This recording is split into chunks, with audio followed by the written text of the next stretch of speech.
the PlayStation 5 is likely on the horizon. We're going to be talking about the next Sony console a bit this podcast. Sony's been creeping up a lot lately. Yeah, they have been. With the new little mini thing, and there was the whole thing that was canceled, and lots of stuff. The event thing or whatever. Oh, yeah. Experience. Mm-hmm. So, something that we might know about the PlayStation 5, and if this is true, it's going to make me very happy, is they might be doing kind of an intriguing new idea on how to marry the idea of having a remaster, which we all... Sometimes they're good, sometimes they're bad, but a remaster, of course, is when they take a game from an older generation and they release it on new hardware. You know, runs better, looks a bit prettier, that sort of thing, runs at a better resolution. But also at the same time, backwards compatibility, which Sony has pretty much abandoned when they were kind of the pioneers in that field. Lest everyone has forgotten, the PlayStation 2 was fully backwards compatible with the PS1, and how they pulled it off was they had gotten to the point where they could put the PS1 basically on a chip, and they made it so that the sound chip in the PlayStation 2 was actual PlayStation hardware. It was basically the sound chip for the PlayStation 2 games would play the PlayStation games when you put in a PlayStation disc, so a PS1 disc. So that was actually, it wasn't emulation, it was actual hardware.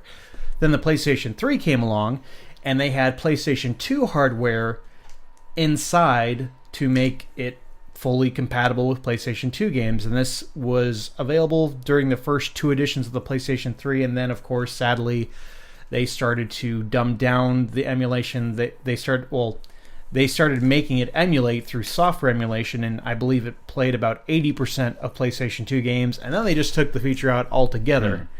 And a lot of people thought, well, it's probably because they want to sell remasters. Why buy a remaster when you can buy the game super cheap used, pop it in, and your PlayStation 3 will run it upscaled up to 1080p? It's a good point. And then the PlayStation 4 rolled around, and it's not backwards compatible with anything. Yeah. And no, I don't count PlayStation Now. I don't count, you can download the PS2 Classic. Well, fantastic. You can't even download for some reason, you can't download PS1 games on it, which is strange. Yeah. So that might be changing, though, with the PlayStation 5. This patent that has been filed states that... it's something called remastering by emulation.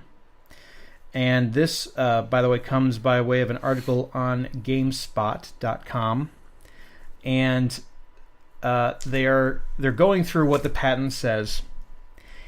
And it states, the original software is then played on the higher resolution display with asset such as texture calls being intercepted, identified, and the data structure entered to retrieve the remastered asset having a matching identifier. The remastered asset is then inserted on the fly into the game presentation. So, a lot of jargon there, but it's basically saying instead of loading the assets that are on the disc into the game, it's going to be pulling from a patch instead that you've downloaded. I have heard that if this will be up to developers to do if they want to. Like, let's say PlayStation 5 shows up and you have Spider-Man running on the PlayStation 5, and they're going to basically give, and they might give Insomniac Games the option to have a patch available to download, better assets so that the game looks better on a newer hardware. Right. And they'd make this option available to any developer. So, we're kind of in that weird in between of, with the PlayStation 4 Pro and the Xbox One X, they sometimes do 4K and sometimes it's upscaled 4K. With the Xbox One X, of course, we've also covered that. If you get an Xbox One X, you put in the game, it downloads a 100 gig patch to get your 4K textures downloaded. So could it be along those lines? Could be. See. Here's what I'm excited about. I'm just excited about the fact that it looks like PlayStation 5 is going to be backwards compatible, probably beyond PlayStation 4, like going even further back. To me, I don't know. Bottom line is it needs to be backwards compatible with like the discs, right? Like all the discs in the past. Right. Well, do what the Xbox One does.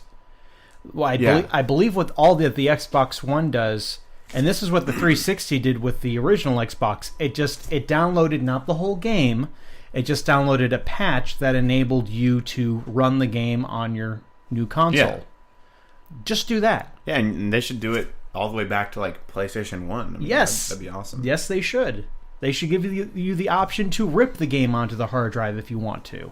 Yeah. So when are we expecting this new PlayStation to arrive? You'll have to watch our other videos to find out. Stay Maybe we tuned. have dug something up. But anyway, I'm really curious as to, because some people, I've heard the argument one way that pretty much states that why would you want to play old games on new hardware?